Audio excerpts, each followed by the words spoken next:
ये पहला क्वेश्चन है 96 जो है एसी का। ठीक है। एक आपके सामने एलसीआर सर्किट दिया हुआ है। एल के आसपास 20 वोल्टेज दिया है। कैपेसिटर के आसपास भी 20 वोल्टेज दिया है। ओके। तो आपको बताना है कि which of the following will happen if the value of R is doubled. अगर आर की वैल्यू को हम डबल कर दें यानी कि 2R कर दें। ठीक है। तो then what will happen. Okay. तो ऐसा है, देखो मेरी बात सुनो भैया। यहाँ क्वेश्चन में एल और सी का वोल्टेज दोनों जो है सेम दिया हुआ है। जब सेम दिया हुआ है तो ये तो हो गया तुम्हारा रेजोनेंस सर्किट। ठीक है। उसमें आपका जो एक्सएल एल जो एल सी है तुम्हारा वोल्टेज वो गायब हो जाएगा तुम्हारा। और सिर्फ देखो ना, वोल्टेज का फॉर्मूला जो होता है वो होता है under root VR² plus VL minus VC का होल स्क्वायर होता है। जब दोनों ही बराबर हो गए तो ये तो उड़ गया क्योंकि आउट ऑफ फेस होता है। दोनों जो है आउट ऑफ फेस होते दोनों उड़ गया, रह क्या गया आर। राइट। यानी कि अगर आप आर को डबल करते हो 2R करते हो तो ये तो हमेशा फेस में ही रहेंगे। इन पे कोई फर्क नहीं पड़ने वाला है। ओके। इसका आंसर आएगा कि the voltage across LC combination will remain the same क्योंकि वो दोनों इंडिपेंडेंट है। ठीक है, अभी पहला क्वेश्चन क्लियर हो गया आपको। ओके। तो कोई भी फर्क नहीं पड़ने वाला क्योंकि एल और सी तो हमेशा आउट ऑफ फेस रहेंगे, इनका टोटल वोल्टेज कैंसिल हो जाएगा। सर रिपीट करना। दोनों वोल्टेज सेम है खुशप्रीत, ठीक है जी। तो ये रेजोनेंस सर्किट ठीक। है। तो आप आर की वैल्यू कुछ भी ले लो, एल और सी हमेशा फेस में रहेंगे, इनके वोल्टेज पे कोई फर्क नहीं पड़ने वाला, ठीक है। फेज में रहेंगे। हाँ जी। Okay, out of phase, out of phase. VL minus VC मैंने अभी तो बताया वो जीरो हो जाएगा तुम्हारा। ओके। यस। हाँ। सर इसमें करंट फ्लो मैक्सिमम करता है ना? हाँ क्योंकि आर है ना। ओके। ओके नेक्स्ट भी 97 था जो भी 97 में दिया हुआ कि ए वेरी हाई फ्रिक्वेंसी यानी कि ओमेगा आपका जो है वेरी हाई है। Okay. Omega is very high.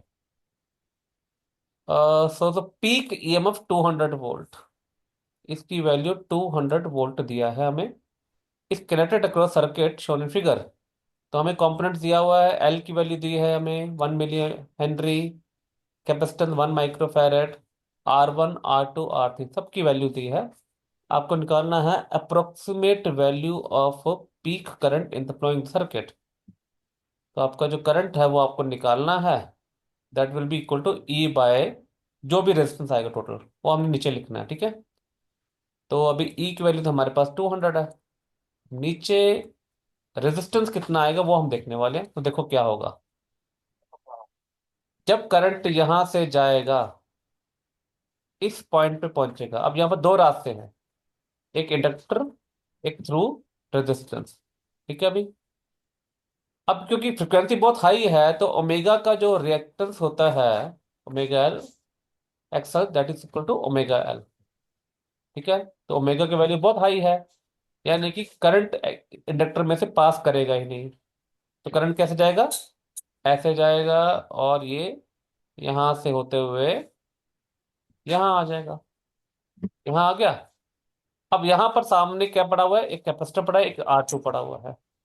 अब कैपेसिटेंस का जो रिएक्टेंस होता है 1/ωc। अब क्योंकि ओमेगा की वैल्यू बहुत हाई है, लिखा हुआ है वेरी हाई फ्रिक्वेंसी है ना। ओमेगा या 2πf जो मर्जी मान लो, फ्रिक्वेंसी बहुत हाई है। तो उसमें क्या होगा अभी, सी की वैल्यू बहुत स्मॉल हो जाएगी, वेरी स्मॉल हो जाएगी। यानी कि करंट को बिल्कुल भी नहीं रोकेगा। ठीक है। तो करंट जो है यहां से सीधा निकल जाएगा, ऊपर जाएगा नहीं क्योंकि ये ऑलमोस्ट क्या हो गया, कंडक्टिंग वायर होगी तुम्हारी। ठीक है। फिर ये R3 से पास होता हुआ ये ऐसे जाएगा। तो ये बनेगा सर्किट। अब इस सर्किट में क्या क्या आ रहा है अभी, एक तो R1 आ रहा है, एक R2 आ रहा है। तो R1 की वैल्यू हमारे पास कितनी है, 10 ओम। R3 की वैल्यू जो है हमारे पास वो है 30 ओम। तो टोटल रेजिस्टेंस कितना हो गया, 40 ओम। यहाँ 40 पुट करो, आई की वैल्यू आ गई 5 एम्पियर। ठीक है अभी नीचे ऑप्शन देख लेना, मेरे ख्याल से ऑप्शन नंबर 5 एम्पियर है। जीरो है। हाँ ये है, सी पार्ट है जी, 5 एम्पियर। समझ में आ गया आप लोग को? सर वो करंट क्यों नहीं फ्लो करेगा, बता देना एक बार। कहाँ से? वो जो आपने बताया था ना कि एक्सी का फॉर्मूला होता है ओमेगा सी, वो हाँ करंट क्यों एक्सी, नहीं ये फ्लो। एक्सी रेजिस्टेंस होता है ना यार। एक्सी रेजिस्टेंस होता है। अच्छा। अभी एक्सएल की वैल्यू जो है 2 पाई एफ एल होता है ना।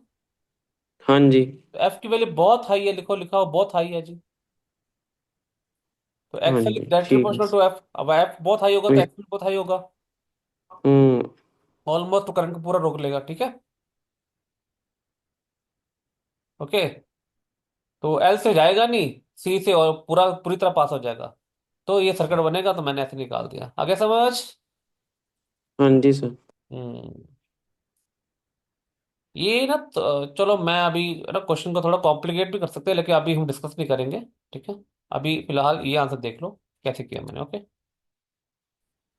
नेक्स्ट क्वेश्चन देखते हैं, 98। लो अभी 98 क्या है? A capacitor has a dielectric constant 6, के का वैल्यू आपको दिया है, that completely occupy the space between the plates. तो कैपेसिटर के प्लेट्स के बीच में हमने पूरी तरह क्या डाल दिया, एक डाइलेक्ट्रिक डाल दिया जी, जिसका के की वैल्यू है 6। If current I flows through capacitor when connected to AC source, what will be current in the circuit when this dielectric is removed? Okay. तो वो बोल रहा है कि जब रिमूव कर देंगे, है ना, तो करंट क्या होगा? यानी कि आपने करंट निकालना है ना।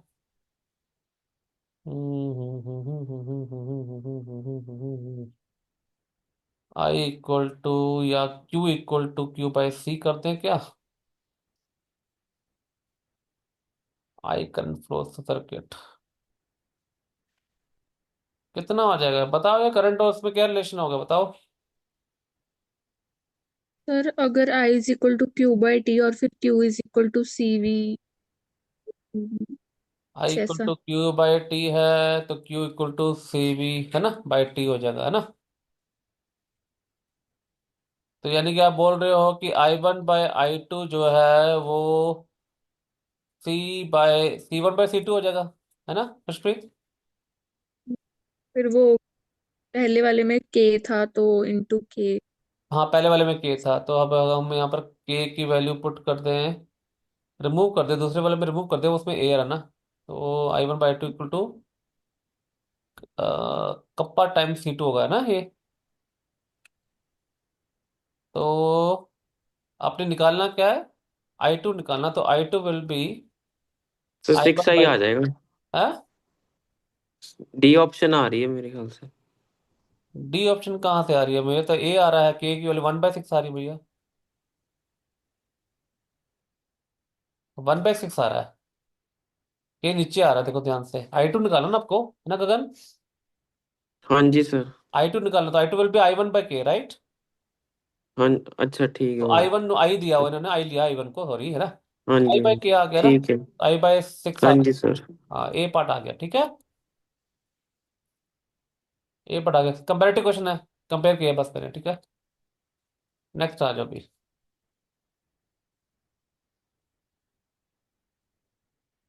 N auto transformer, okay, is a special transformer that has a single winding with an iron core। वैसे तो देखो हमारा जो ट्रांसफॉर्मर होता है वो ऐसे बनता है, primary coil, secondary coil. Input हमारा यहाँ लगा होता है, राइट, और जो आउटपुट है वो हमारा सेकेंडरी कॉइल में से आता है। ठीक है, नॉर्मली जो है आपकी बुक में ये दिया हुआ है, लेकिन ये इन्होंने कोई ना ट्रांसफॉर्मर स्पेशल लिया है जिसमें एक ही वाइंडिंग होती है, देखो एक सिंगल वाइंडिंग है। तो वहां पर देखो, यहाँ लगा दिया इनपुट, ठीक है, और 2 पॉइंट पे यहाँ लगा दिया इन्होंने आउटपुट। तो एक ही कॉइल में इनपुट आउटपुट निकाल रहे हैं वो लोग, ठीक है। तो देखो लिखा हुआ ना, in auto transformer portion of same winding act as both primary and secondary, it has two terminals, one or more terminals at the intermediate tap points, the input voltage is applied across two of the terminals। देखो input voltage यहाँ इन्होंने यहाँ यहाँ लगा दिया है, और output voltage जो है वो दूसरे दो टर्मिनल से निकालेंगे। अब आउटपुट के लिए हमारे पास ऑप्शन बहुत है, देखो, एक, दो, तीन, चार, पाँच। हमारे पास पांच आउटपुट है, तो जो कहीं से भी निकाल सकते हैं हम आउटपुट। किसी भी दो में लगा दो, आउटपुट आ जाएगा तुम्हारा, ठीक है। ओके, तो अब करना क्या है इसमें, जस्ट वेट। तो ये हमारा एक स्पेशल टाइप का ट्रांसफॉर्मर हो गया है ना। तो पहला क्वेश्चन बोल रहा है कि which of the following is an advantage of auto transformer compare to ordinary two winding transformer, ठीक है भाई। तो एडवांटेज ये होगा भैया कि ये जो है ये हमारा क्या होगा जी, लो कॉस्ट होगा, it will be lower cost, okay. क्योंकि एक ही वायर है, दो दो नहीं लेने पड़ेंगे, तो लो कॉस्ट होगा, ओके। सेकंड क्वेश्चन है, in a transformer shown in image, if number of turns between the points where input voltage is connected is 800, okay. तो बोल रहा है कि जहां पर इन्होंने इनपुट वोल्टेज निकाला है, ये वाला, ये दो पॉइंट है, इनके बीच में कहता है 800 टर्न्स है। 800 यानी कि ये जो टर्न्स है ना, ये वाले, ये 800 टर्न्स हमारे पास, ठीक है। N equal to N P, primary हमारे पास टर्न कितने, 800 है। एक तो ये गिवन है, दूसरा क्या गिवन है आपको, and maximum output voltage that can be obtain is 115% of input voltage. एक और चीज गिवन है, जो आउटपुट वोल्टेज है इनपुट का 115% है, it means E two is 115% of E1, ये हमें गिवन है जी। Total number of turns in the coil निकालना है जी, दूसरे वाले में टर्न्स निकालना है, यानी कि आपको N2 निकालना पड़ेगा आपको, ओके। N2 निकालना है आपको, है ना। N2 निकालना है या टोटल नंबर टर्न्स निकालना है, चल दोनों निकाल के देख लेते हैं। लो अभी, तो देखो अभी, हमारे पास जो फॉर्मूला होता है, एक मिनट मैं ऊपर चले जाता हूँ। हमारे पास जो फॉर्मूला होता है इसका, राइट, एक मिनट, वो होता है E1/E2 इक्वल टू होता है N1/N2, ओके। अब हमारे पास जो आउटपुट वोल्टेज है वो दिया हुआ है इनपुट के 115%, मीन्स E2। तो E1 जो है, E2 हमें कितना दिया, 115% ऑफ E1 दिया हुआ है। और N1 हमारे पास 800 है, N2 आपको निकालना है, राइट। तो ये हमारा E1 कैंसिल हो गया जी। तो 115% मतलब 115/100, ये आ जाएगा 100/115 इक्वल टू 800/N2। ये जीरो से जीरो कैंसिल हो गया जी, तो N2 आ जाएगा 8 × 115। गगन देखना कितना आ रहा है ये,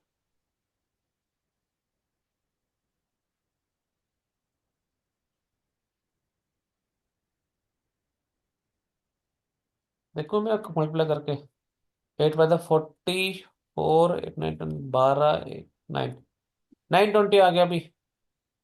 this is your answer, sir यही आ रहा है 920। 920, ठीक है अभी। तो सिंपल फॉर्मूला लगाया हमने, E1/E2 equal to N1/N2, okay. Next भी, नेक्स्ट है, in auto transformer shown in above, the output terminal shown by arrow can be connected to any of the taps. Okay. For the given input voltage, how many different step down voltage can be obtained? अच्छा, तो input के लिए कितने step down voltage हम हमारे पास आ सकते हैं, how many step down voltage can be, step down चाहिए हमें, स्टेप अप नहीं चाहिए, ठीक है। इसका मतलब आउटपुट वोल्टेज इनपुट से कम होना चाहिए, ओके। देखो अभी, ये रहा जी, ये रहा इनपुट। तो आपको पता है कि जो E है वो N के डायरेक्टली प्रोपोर्शनल है, राइट। तो जितने N होंगे उतना E होगा तुम्हारे। अब हमें चाहिए दूसरा वाला जो E2 है, it should be less than E1, step down चाहिए हमें। तो हमारे पास तीन ऑप्शंस है, 1, 2 एंड 3। इन तीन जगह पे लगा सकते हैं, तो हमारे पास तीन ऑप्शन हो गए जी। ठीक है, there are 3 ways to connect to the output terminal, okay, to get a step down voltage. तो हमारे पास इसका ऑप्शन आंसर आएगा 3। लो भाई, ये आएगा हमारा आंसर। अगर ये वाला समझ नहीं आया तो मेरे से दोबारा पूछ लो। ठीक है, आउटपुट के दोनों टर्मिनल जो है वो इनपुट से नीचे ही आना चाहिए, क्योंकि हमें स्टेप डाउन चाहिए। अप पूछते, अप वाला तो एक ही हमारे पास है, देखो। अप वाला पूछते तो वो हमारे पास एक ही है ऑप्शन, ये वाला। अप वाला हमारे पास सिर्फ एक ऑप्शन है हमारा। ओके, इसका आंसर आएगा 3। ओके जी, next question. Which is the following is advantage. ये तो हो गया, ये तो कर लिया हमने। नेक्स्ट भी, the graph below shows frequency response of LCR circuit when connected to AC source. Okay, ये AC source का ग्राफ है। which of the following graphs correctly represent the change in frequency response of LCR circuit if capacitance and inductance of circuit are increased and resistance is decreased? Khushpreet. Yes sir. Formula क्या है quality factor का?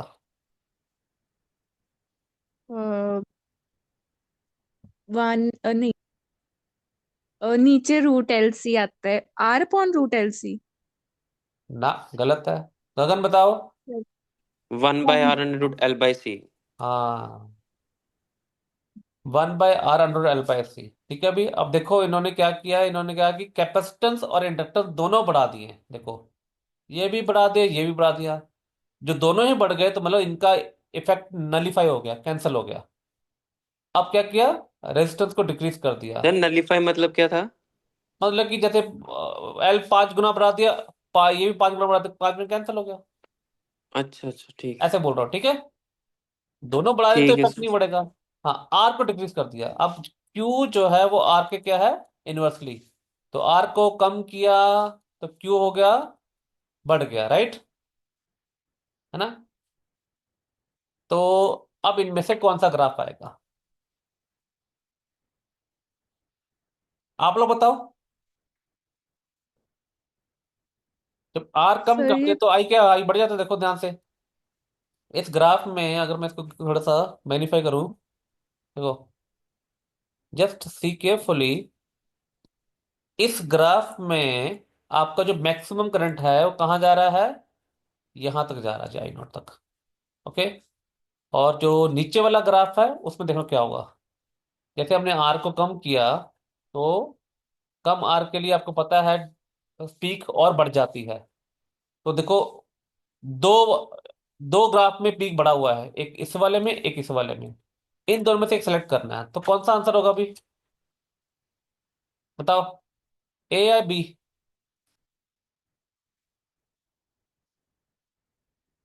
नीचे वाले दो में तो current कम हो गया, वो गलत है, क्योंकि आपको याद होगा बुक में ग्राफ हमारा ऐसा बना हुआ है। एक ऐसा बना हुआ है, एक ऐसा बना हुआ है। तो ऊपर वाला जो है बी सर। लो आर के लिए होता है, नीचे सर जो पहला है होएगा। हायर होता है। हाँ जी। सर ए ऑप्शन होएगी। क्यों क्यों लग रहा है ये ऑप्शन है? सर सर बी करंट होगा। बढ़ाना है हमको। दोनों में करंट बढ़ रहा है, देखना, दोनों में करंट बढ़ चुका है, दिख रहा है। बट सर बी वाला थोड़ा क्लोज से शुरू हो रहा है एज कम्पेयर टू ए या के। बी वाला आएगा, क्योंकि ओमेगा नोट, देखो ओमेगा नोट ऊंचा होता है। अगर आपको याद हो, ग्राफ में ओमेगा एक ही लाइन में रहता है ना। हाँ जी सर। हाँ, तो ओमेगा या साइड में हो गया, ये ऑलमोस्ट सेंटर में ही है। ठीक है, आगे समझ। हाँ जी sir. This one is the graph, okay. Omega थोड़ा ना, ओमेगा जो है ना, मीन फ्रिक्वेंसी वो तो ना चेंज होती है, वो तो वही रहती है, राइट। चलो, हो गया अभी। ओके, दोबारा ज्वाइन करो, ज्वाइन अगेन।